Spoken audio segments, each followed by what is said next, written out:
When you start a business, you are the business. It's just you. So be honest, like be authentically you, be vulnerable. If you're not vulnerable, people don't care. What is the difference between those that have gone about it and created a successful personal brand versus those that have been unsuccessful? If you're not authentically yourself, why will people care? Anybody can copy anyone that's doing anything on the internet. It's not hard. There are a lot of creators and people out there that are constantly copying each other. But what makes one creator different from the other, or one personal brand different from the other, is... Big welcome to the guest, Bradley Grosset. He does a lot of impact on that and he makes a lot happen for us and makes us look pretty darn good while we do it. Do you have any advice for those sort of people that are kind of hanging in that good? They're thinking about that great, but they're kind of struggling to take the leap. I know a lot of friends constantly talking to me at the moment. They're like, I want to do something greater with my life. I don't want to work the 9 to 5. I don't want to start a business, but I want to do something bigger with my life. And I'm like, man, it comes down to...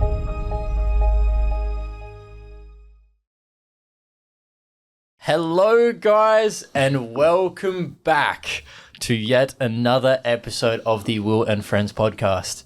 We are here with episode 96, and this is a milestone episode.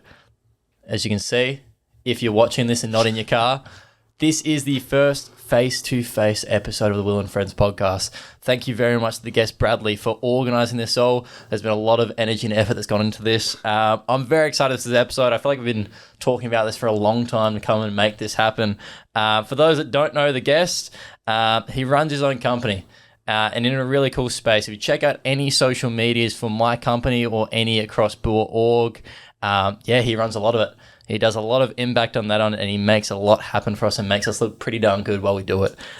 So a big welcome. His company, it's a broadcasting and media production company called Clipstart Media. A big thank you and a big welcome to the guest, Bradley Grosset. Is that how you pronounce it? Grosset? Yeah, man, that's how you pronounce it. There we go. Welcome in, mate. How are we doing? I'm doing good, man. I'm doing good. I gotta say that I don't normally get called Bradley unless I'm in trouble. So I appreciate the sentiment there of... Should I chuck in the middle name as well if you've got one? Yeah, sure. My grandpa would appreciate that. It's Kevin. So Bradley Kevin Grossett. There we go. Yeah, man. Full name. Yeah, I was going to say, well, I'm really excited for this episode. There's a lot I want to get into and a compact amount of time to get into it. I know a good bit about your backstory. I think we've chatted a bit about it before, but it is something that I think is a really cool thing to promote, especially to the people across not just this industry, but we're talking Australia, etc. Your business, how long has it been open? How long have you been running it? So started in May 2022 and what are we now? November 2024. So crossing 2.5 years, I'd say. Yeah. That's so cool. You cracked the 2 years. Well, all I know is a stat some businesses staying in business for a year, it's 80% fail. Don't know what it is to make it to 2.5 years. So we'll give you a well done on that. Well done on that. That's Thanks, sick. Brother. I appreciate it. Now, it is the first question I kind of want to jump into. I feel like it's a question that anyone that goes and opens up their company gets asked. But how did you get into business? How did it actually happen? Yeah, it's actually quite a rogue story, to be honest. I could go ages for this, but basically the short/long story is that when I started on my journey of figuring out what I wanted to do in life, I worked through a lot of different industries and through agencies, and I was fortunate enough to work with entrepreneurs. I call it getting paid to learn, which is a really awesome thing. But the great thing about that is that people, they teach you the skills you need as you go through. And so as I was going through, I was trying to figure out what I was going to do. And I always thought I was there's the term entrepreneur, if you know what that is. A little bit. I've heard it referred to a couple of times. Yeah. So essentially it's the term, you think you want to be an entrepreneur, but you don't have what it takes. And I always felt like I was called for more, but I didn't really know how to make it happen. So I kind of just fumbled into it. And when I say that, I more mean I was working for another company at the time. And then my grandma got ill. She was diagnosed with pancreatic cancer and given 3 months to live. And that really broke me because I was like, oh man, like I've made a big career out of myself at this point, but I don't really know if I should continue working or if I should spend the time with her. Eventually I made a decision that I would step back, but obviously because of that, the safety net was gone. So I was living on my savings, spending time with my grandma, and, you know, as much as I loved that, I didn't really know what my next step was. And then one day I was sitting down with my grandma and I said to her, do you have any regrets? And she said this beautiful line, I'll try and remember it word for word, but it was, Brad, I've lived a good life and I don't really have any regrets, but if you have anything burning inside you, then do it because life will pass you by. And that line really stuck with me because I was kind of like, yeah, I have something burning inside me, but I don't know what to do. And so after my grandma passed, I kind of was fumbling around trying to figure out what to do, but that line was still going around in my head.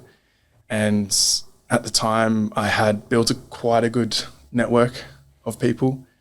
And a lot of them were like, well, if you don't know what you're going to do, why don't you just come and, you know, do some stuff with us?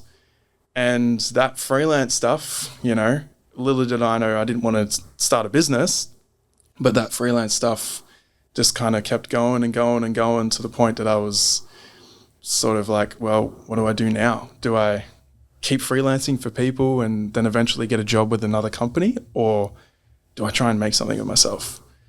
And that's what started the entrepreneur to entrepreneur journey. That's so cool. So it's literally started from a conversation you had with your grandma. Yeah. About. And I don't even think that she thought that. That's the crazy part. Like, she was literally just like, if there's anything that's burning inside you, do it. Wow. Do you ever think about what would have happened if you didn't have the conversation?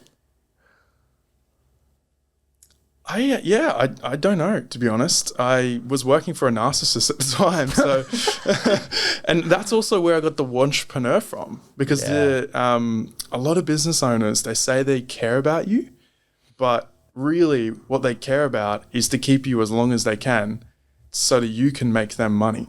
And the term entrepreneur was actually from my boss at the time, and he was like, well, maybe you're not cut out for running a business. Maybe you just want to serve someone else's greater vision to help you, to help them build what they want. Maybe you just want to be a part of that. Maybe you want a high-level job in their company, meaning his company. Yeah.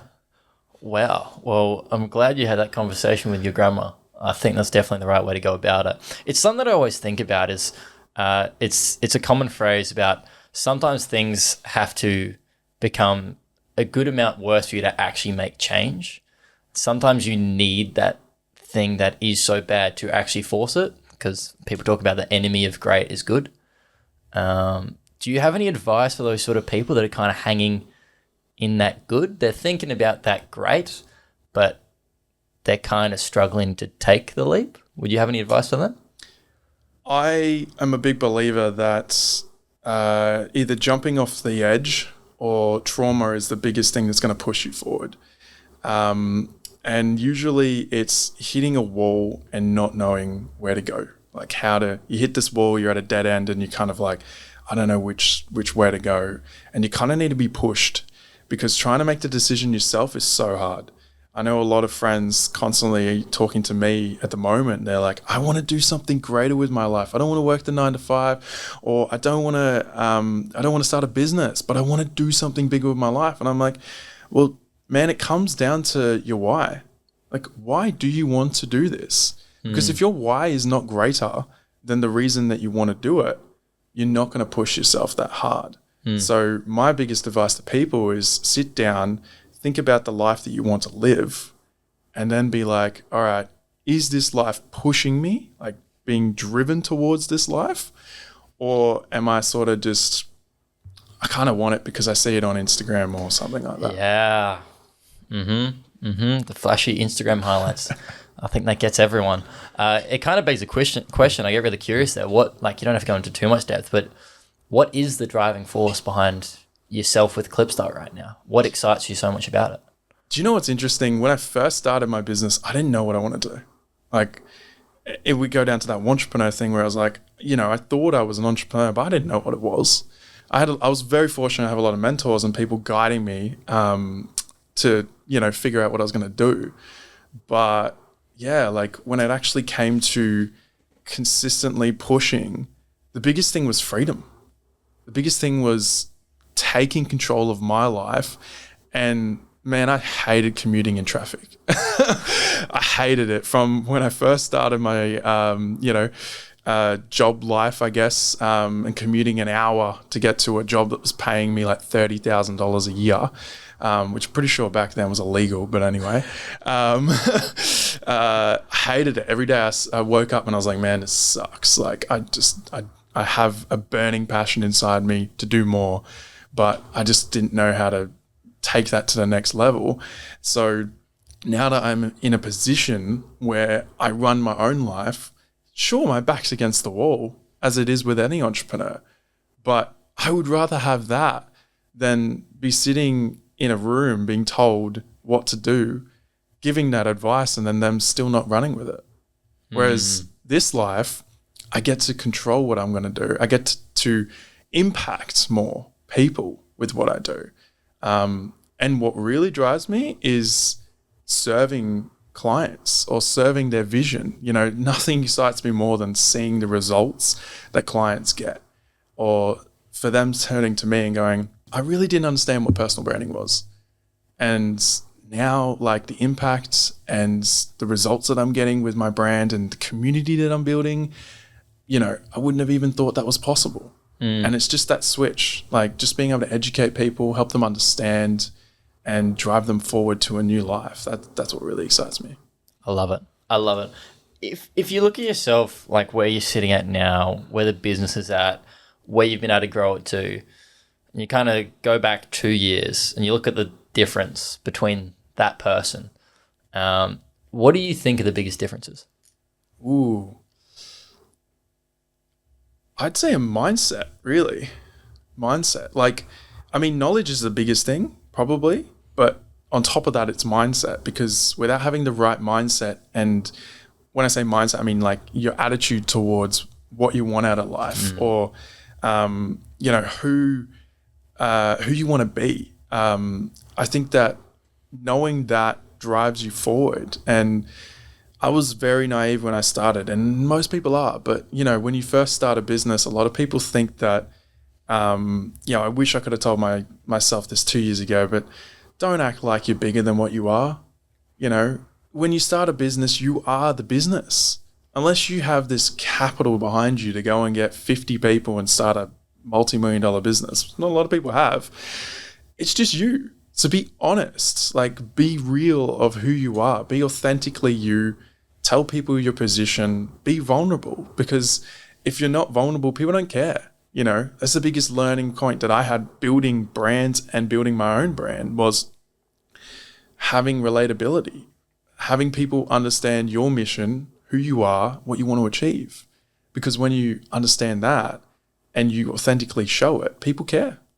So I think for me, it would have been the knowledge that I was seeking, meaning mentors, guidance, courses, and, that pushes you forward. It helps you learn more. And instead of being this small person who doesn't know what they're talking about, all of a sudden you kind of know a little bit more. And then, you implement that. And then you get a little bit of results. And then you learn a bit more. And then you implement that. So I think those two things kind of go together. 100%. Yeah. You're good. You know your stuff, man. Now, I think one of the biggest things that I've leaned onto you for support, obviously I run my own podcast. My goal is to spread a whole bunch of cool people's stories, but also spread information. And the goal is to build a brand off the back of it. That is the goal. It's an area that you have a lot more expertise than me in. So I'm really excited to learn a bit about it from you here. But the question, I'll keep it simple, is why do you think it's important for business owners, or even just humans, to build out a personal brand? Why do you think? I mean, it comes down to the impact you want to create, right? So a lot of people have these mission visions of a greater life, not just for themselves, but for their business, right? And we're in an age now, brands came from a point of like their brand identity where they were trying to just push whatever they thought their brand identity was. And now we've moved away from a time where like brands would just do what they thought was right because it worked for 20 years or so, to people don't care about them anymore. Literally. If you think about any brands that come to your mind right now, what are they? Well, the first one's probably Coca-Cola for me. Okay. First brand. Yeah. What's next? Well, topical. I just look at your face. I'm like, I just love my life is Brad. I look at that personal brand and I love it. I'm here for it. It probably goes to like sports stars, if I'm being honest. Like some personal brands like Steph Curry, LeBron James, like their personal brands. I think they've been able to build out like LeBron James, probably the best example of that. Yeah, that sort of personal brand there. Like he's shown that he's not just a great basketball player, but he's a consistent person all around. Like the way he is around his family, the things he's done for community, like all those sort of things. Like he's always in the best light, and it's probably why he gets the biggest deals with everything, because he has that strong of a personal brand. Interesting that you went from, I said brands, and you went from Coca-Cola to sports stars and personal brands, because you don't give a crap about the corporate brands. Yeah. You only care about the personal brand, which kind of answers your own question of why people should be building personal brands, because people connect more to personal brands. Like you can't, like Coca-Cola is great and it's a household name and people love it, even though it's not the best for you, but people love it because they've created this dominant like market share for Coca-Cola.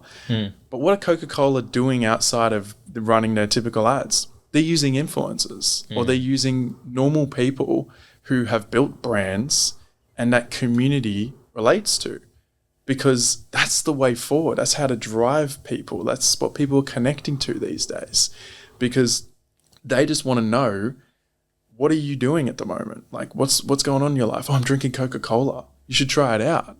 Oh, you already do? Well, keep drinking it because I'm doing it. Oh, I follow you because I look up to you and, you're a role model. So Coca-Cola is obviously a good idea. Simple as that. Like they just use people to relate to people, and then they just use their brand through people. So if you look at personal brands, let's say you're big enough that you are advertising for Coca-Cola, I'm sure a lot of people would love that. But, if you're a personal brand, you're just starting out, well, tell your story. That's the biggest thing, right? How do people relate to people? If they care about you. And why are they going to care about you? If you tell your story. Because you're being authentic, you're relatable, and you're giving something that people can care about. Kind of went on a tangent, but did that answer you? No, for sure. It kind of brings me to something I remember chatting with you about a little bit ago, but like I look at myself in the field with sales. Anybody that comes and talks to me when I'm working, they know I'm a salesperson.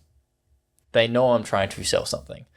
Now, I know that if I go into that conversation trying to be a salesperson, I'm going to get them on the defense. They're not going to be open-minded to what I'm hearing. So I said this to you, and it's funny, like my whole goal with any single customer I talk to is to showcase that, yes, I'm a salesperson, but I'm a human first. Someone that they can relate to and understand. Now, I'm trying to do that in the matter of 10 to 15 seconds at the start of a script, and hopefully build up some more from that. That's the goal, though. And it makes sense for the personal brands.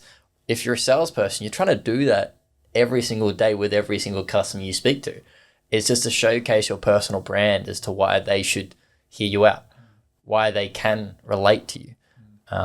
So it makes so much sense. Why do you think people don't do it that much? Because there's a lot of people out there that have started to build out personal brands. What do you think is the difference between those that actually have gone about doing it versus those that haven't? That's such an interesting question, because I was literally going about it with some people yesterday. And I've literally created a group personally for the people that are currently in a course that I'm doing. And it's for Australian creators.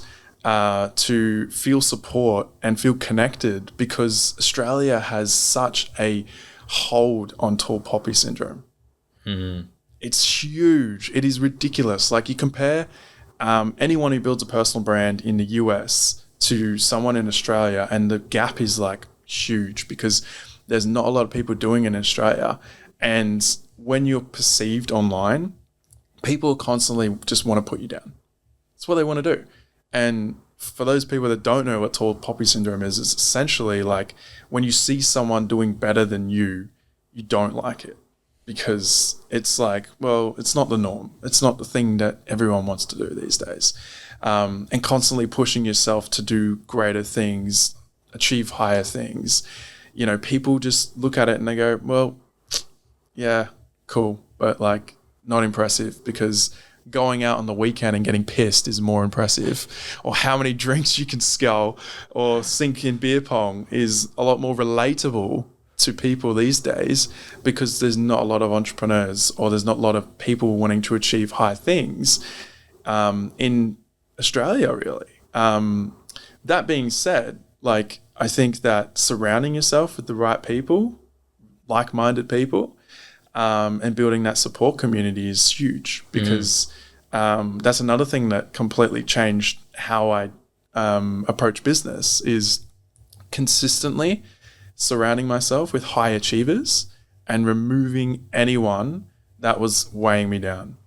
And sure, there were friends and family people that are constantly going to be there, and you don't want to remove them, because that's just narcissistic, and you don't really want to be putting family members or friends to the side, but just limit the amount of input they have in your life. Do you have any advice for literally on that? Because I feel like that's such a big point, is being able to, I just think the word block out the haters sort of thing, but like really just have that inner belief. Like I see a lot of people that it's that external versus internal validation, leaning into that internal validation a lot more. I see that being a big thing that helps those that are actually successful and very consistently successful. It's they don't need the outside world telling them that they're doing the right thing to go about what they're trying to do. To be honest, I struggle with this a lot. Like, I wouldn't say I have depression, but I constantly strive to do something greater all the time. Like, something I'm super proud of, and I started 2 years ago, is every year I set a personal and a business goal that pushes me outside of my comfort zone. So it's not something that like, oh, you know, I want to make X amount of money or this. It's like, I like 2 years ago? Yeah, I ran a half marathon, right? I was not a runner. Like, it took me 4 months to train to do 21 Ks, which, you know, people who do runs probably like, that's not impressive. Bruh, I tell you, like, I went to my myotherapist. I was constantly in pain. Like, that thing was a slog. So anyone that's an experienced runner, I very praise you, but like, that was hard.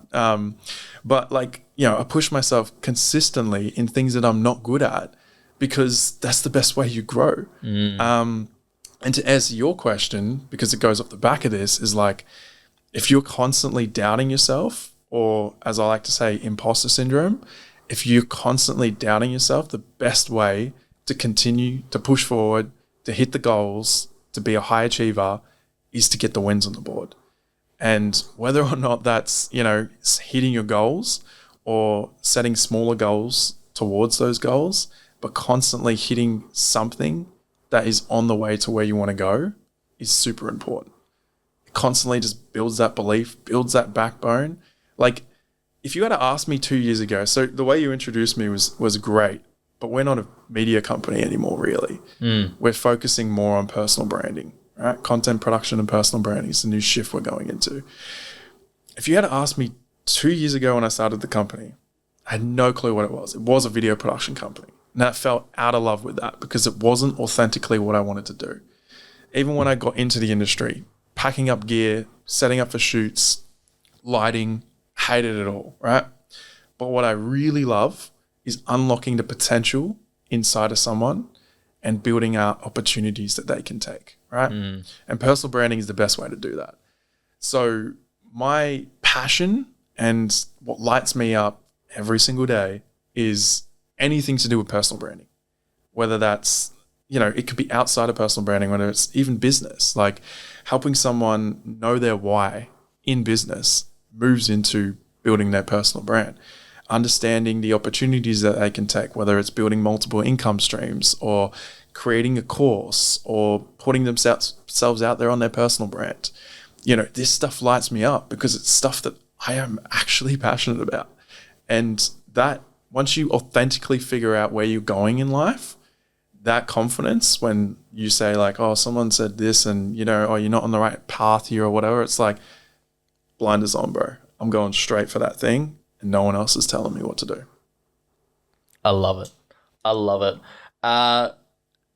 Transitioning to the next part, I think this is a very important part. You've probably experienced a lot of people, we talk about personal brands, these sort of things that have been able to capitalize on it and be very successful, get a lot closer to the big goals. You look at your why, having that freedom. They've probably accessed a lot of that freedom. But you've also probably seen some people that have tried it and it hasn't actualized. What's the difference? What is the difference between those that have gone about it and created a successful personal brand versus those that have been unsuccessful? It definitely comes down to authenticity. That's the biggest thing. Is like, if you're not authentically yourself, why will people care, right? Like anybody can copy anyone that's doing anything on the internet. It's not hard. There are a lot of creators and people out there that are constantly copying each other. But what makes one creator different from the other or one personal brand different from the other is the stories they tell and the authenticity that they provide. Meaning me and you, we could tell the exact same story of our beginnings and how we got into business, right? But your story is completely different to mine. We could be the exact same product. You could be doing personal brands and I could be doing personal brands. But why would someone want to buy from you versus buy from me? Because they relate to you, right? Your story is completely different to what mine is. And so people want to know who you are before they want to buy anything or before they even want to follow you. So understanding exactly who you are first, which is like literally what am I? Like when you tell your story, when you present, when you talk to people, how do you talk to them? Do you constantly use your story or do you use facts? Like don't try and copy other people. Just be who you are. And that's what's going to make you stand out versus like trying to copy the trends or trying to start, building a brand the same way that someone else is going to. Like there are people, I literally got told this example the other day. Emma Chamberlain created a YouTube channel with 12 million followers from the crappiest content, from a potato quality camera. Like most people think you need beautiful lighting, the best camera, and maybe telling stories better or something like that. Like there's another guy, Sam something or whatever, bodybuilder on YouTube. Sam Sulek. Sulek, yeah. Has a camera in his trolley as he goes shopping and he has an hour-long video of him just literally doing random ass things. Why do people care about these guys? Because they're invested in them and their story and what they have to show. So that's what separates someone else. It makes so much sense.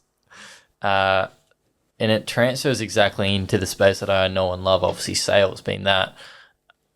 When you start out, you have your customers. Like I take out a rookie, that's what we call someone new. I know that rookie is going to be able to sign up a certain demographic better than me, even though I've got a better skill set, even though I might work a bit harder, have a better there is going to be people that relate to him better. So him or her, they're going to relate to them better. Okay. And it means that they've got to have a better chance of getting them to support what we're doing. And I think people understanding the self-worth side of things, that there are people that will relate to you for you. There is a lot of people that are going to relate to you for you. 100%. Yeah. So you don't need to change who you are. You just need to promote yourself and the right people will find you. Yeah, that's the way that I've looked at it. Same with sales, man. Like, we go back to the start of my journey. I was terrified of sales. Like, I thought that sales was this cringy, sleazy car salesman vibe, right? But like one of my mentors, shout out to Ryan Tuckerwood, he pretty much helped me understand that I have an obligation when I am selling to let people know about my products, because they can literally change people's lives. I've seen it happen before. So when I remember, like, once I understood that analogy, I literally was like, me trying to sell people is an obligation, and it's not this cringy back and forward thing of like approaching someone on the street, like in your industry, where it's kind of like, oh, this person doesn't know me, and like, I don't know, I don't know them from a bar of soap, and hey, here's my product or whatever. It's like, same as you, humanize yourself. Like, hey, like, this is what I do. This is my product. This is how it can change your life. Why not give it a shot? Like, it's not this big daunting thing. So like, when I went into sales meetings, I was like really nervous, like super nervous, like sweaty armpit sort of vibes, and heart pumping. And I was like, oh my God, like, I'm pitching this, and what if they say no? Instead, I go into sales meetings and I'm like, they need this. And if they say no, that's their fault. They're just not the right fit. And then like, take it another step further. And this is why I started the personal branding route is, let's say we have a business owner who serves coffee for a living or has a cafe, right? Very popular cafe, well known, has a great brand, sells great quality coffee. But they get to 60 years old and they sell it. They sell the business and they don't get the money that they want from businesses, right? So they're sitting there with their exit money and they've got to retire on that. Well, they need our product because our product is going to help them understand there's more than just one service, right? With that one service, sure, they're selling coffee to customers, but they could change their entire business model from going from selling coffee to how about we sell coffee beans, because people in the area really love our coffee, and our competitors maybe want to sell the same coffee because it's good.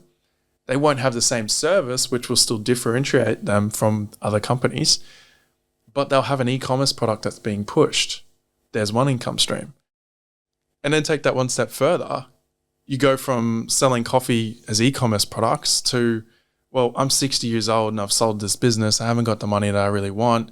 Maybe I'm making $40 to $60 from this e-commerce product, but it's not really substantial enough for me to retire on.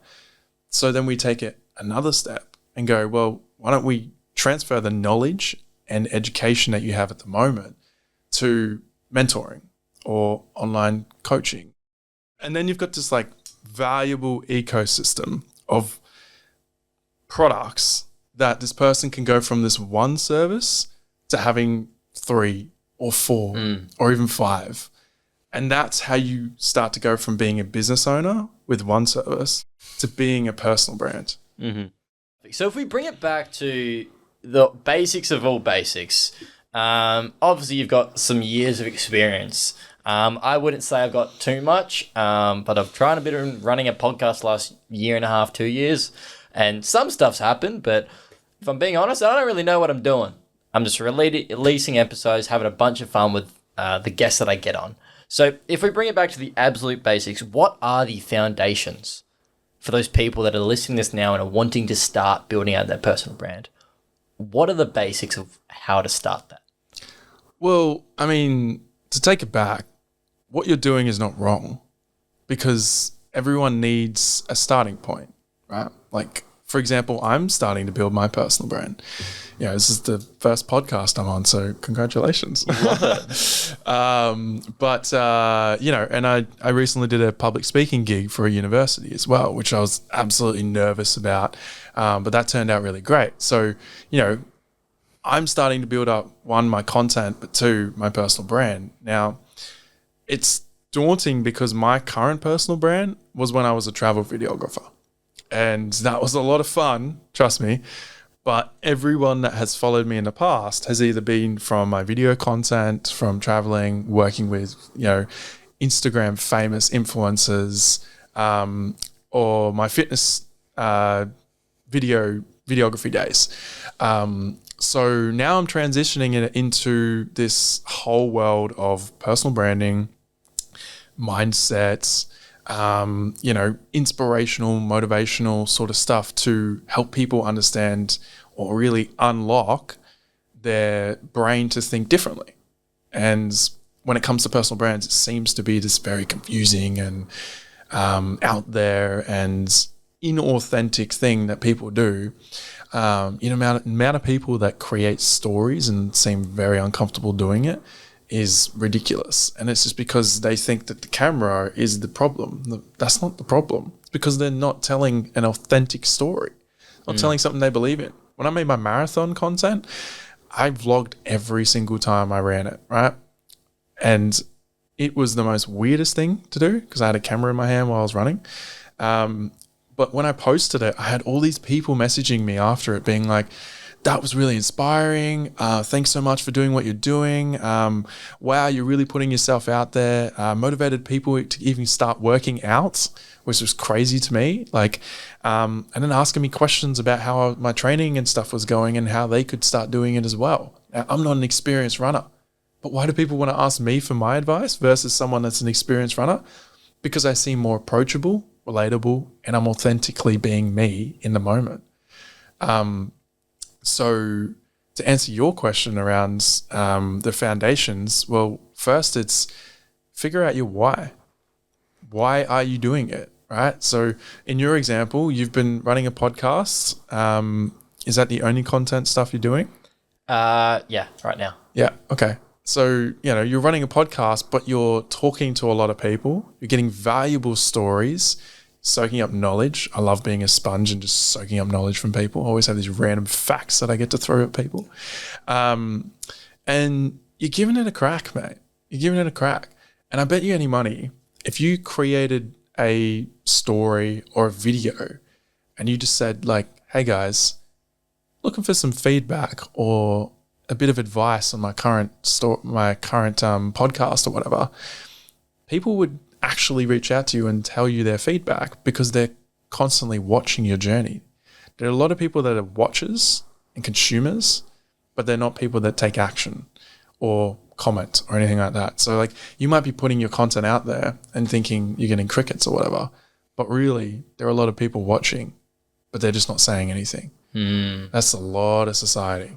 We've gone from the days of likes and comments to, all right, how many people are actually watching your video? How many people are actually seeing you and just not doing anything about it? They're not commenting. They're not validating you. They're just literally watching it. And then you go and meet them for a coffee. And they go, oh, you've been up to all this cool stuff. I've been seeing your stuff. You didn't like my content. Oh, I didn't realize you needed a like.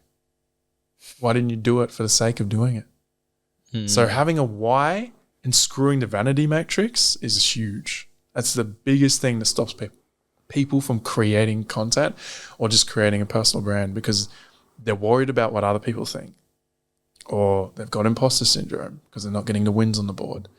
Instead of just being I want to create this podcast or I want to have the Will and Friends podcast because I just want to interview my mates and I just want to hear their stories. And I don't care whether anyone watches the videos or not, because later down the track, when I am really successful, people are going to come back to this video and they're going to see it and they're going to be like, yo, Will's killing it. And he was early stages, but the value that you got was what really mattered. So consistently giving it a crack and not caring what people think and having that why is probably one of the best foundational ones. And then it's finding your authentic voice. How do you portray yourself? What's your story? What are you currently doing in your life that's interesting? Don't try and be what everyone else is doing. Just be you. If you're in sales, talk about sales. If you're into mindset, talk about mindset. It doesn't matter that there's all these other people that do it because people care about you. If you have followers, if you have Facebook friends, Snapchat friends, whatever the hell you're on, People are literally following you, adding you as a friend, being in your circle because they think you have value, not because they want to increase their friend count. So if that's the case, that means that people care about you, which means that the content you create needs to be authentically you and you're telling your story. They're going to care. I love it. So what I'm getting from that is some of the fundamentals is really just being authentic, trying to not be anyone you're not, just having a red hot crack and giving it a go, because what's the worst case scenario? If anything, you can look back and guess what? If you do it for a little bit of time, it's probably going to be funny to look back at those old videos, but it's funny because of how much you've gotten better. And the only thing I'd add for any tips is probably just being consistent with it. That was going to be my other thing. Like, if your goal is to create content or do something where you put yourself out there, do it every day. Don't just do it once a week, because you're not going to get better at that. Like, literally set up a camera and just film yourself talking to it. Doesn't have to go anywhere. Doesn't have to be posted online, but just consistently do it, because every single day you're going to get better at it. It doesn't matter what you talk about, you're going to get better at it. You're going to start talking better. You're going to start presenting better. You're going to start feeling more confident, because if there's no people in the room and it's just a camera, you're going to look at it and you're going to go, well, it's just me and you. And then when people become in it, you're like, well, there's no camera, so I'm better at this. It's so funny. I've literally just thought to this because I looked back at it recently. I don't even know if most people that are listening to this would know this, but I used to run a different podcast. Okay. When I was freshly 18, I did this online course and it told me to try and create a personal brand. So it was called My Entrepreneurial Journey. Yeah. That was the podcast. And I just remember it was daily episodes and I did 50 of them. And it was just an 800 word, each one was at least 800 words of a script. And I literally just remember me sitting with my phone camera, just reading from the script out loud. It was so funny. It sounded so robotic and hilarious. But yeah, you got to start somewhere. Yeah. And that's where I started and I had a crack. And yeah, consistency with that has been a big part of what's able to get this to what it is now. And yeah, I'm just so grateful that I stepped out of my comfort zone with it. I don't regret it for a second, which is massive. That's awesome, man. Yeah, I love it. Great advice on that one. So, as we always do with every single episode, we like to finish it off in style. I'm going to be handing it over to the guest, Brad. I'm keen for you to take it away. Please give us your book, podcast, and movie recommendation. Very interesting. Podcast, I always go with Diary of a CEO. I think Stephen Bartlett is a mastermind when it comes to interviewing people and just getting the right questions. Like, haven't come across many podcasts, maybe Modern Wisdom's the other one, where they just ask really good questions and get like the right answers out of them. Book. This one's interesting because I don't read that much, but I consume a lot. To be honest, I've never finished a book. Wow. Yeah. That used to be me, I'm not going to lie. Yeah. I haven't finished that many books in my time. Yeah. I don't know why. I just get I get so engulfed in it and then I go and implement and then I just don't get interested in the book anymore. I've tried audiobooks, like physical books, partway through Rich Dad, Poor Dad. If I was going to recommend one, I'd say that because I think that changes your mind around money. And we all have this scarcity around money. So I guess I would go with that one. But I'll switch it for you then. Outside of podcasts, where's another way that you get content? It doesn't need to be a book. Is there another... As in educate myself? Yeah, is it another avenue that you could recommend for people? Courses. Yeah. I'd say the fastest way to get yourself anywhere is courses. And just look for mentors, look for coaches that are going to provide the information that you need in a condensed format that you can just go from where you are to where you want to be. I like it. In the movie. Keen to hear this. I don't know why. I don't know if I'd recommend this, but it's just my favorite one, Wolf of Wall Street. There we go. I just think, like, growing up, I always idolized that lifestyle. I think it's hilariously well done, cinematically beautiful. But it gives a really beautiful ending to something that's a storybook for most people. A lot of people dream about the fast cars, the flashy life, the big house, beautiful wife, like, and that lifestyle of, having a boat and all that shit. But in reality, when you get to that life, it may not be exactly how you wanted it, or you may not have done the right things to get to where you want. Whereas, like, I personally would love to live an authentic life that I'm truly proud of. I was going to say, you kept the theme. It couldn't be a sales and marketing podcast without someone bringing up the Wolf of goddamn Wall Street. And I love it. Cool. So we finish it there.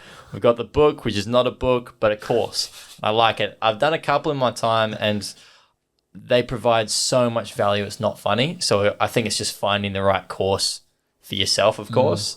The podcast, Diary of a CEO, the classic. Yeah. I've been getting back into him a lot recently. He's got a lot of really cool guests on recently. So if you haven't checked him out, goddamn check him out. And then the movie, classic, Wolf of Wall Street. I love it. And that's kind of where we'll finish it. I said at the start, it is a big thank you to get the likes of Brad on. A wealth of knowledge there. A really strong person, a great bloke, obviously. But the sort of things that he's talking about in this episode, it's really actionable. And it's really things that I think a lot of people, if they just at least attempted, it's going to change their life pretty quickly, which is very exciting. So thank you so much for your time. Just to add on to that, with the wealth of knowledge part, we are releasing an ebook. So keep tuned for that, because that's gonna absolutely change your mind around personal branding. It can take anyone who doesn't know about personal branding into the world. It can also take your current knowledge of what you know to earning hundreds to millions of dollars if you want. Sweet. So where are they going to check that out? When it's released, but soon, I'll say, on our website. But there'll be a full marketing campaign that we'll release around it. I'll be doing some stuff on my personal brand, and really excited for it. It's going to change the face of what we're currently doing, but it's also going to impact many people's lives. Love it. So the socials will be chucked in the show notes below. So please go and check that out if you like anything of what he just talked about. It's been a great fun journey, and I can't wait for another episode. But without further ado, we will leave it at that, guys. Until the next episode, I wish you all the very best and have a great rest of your day.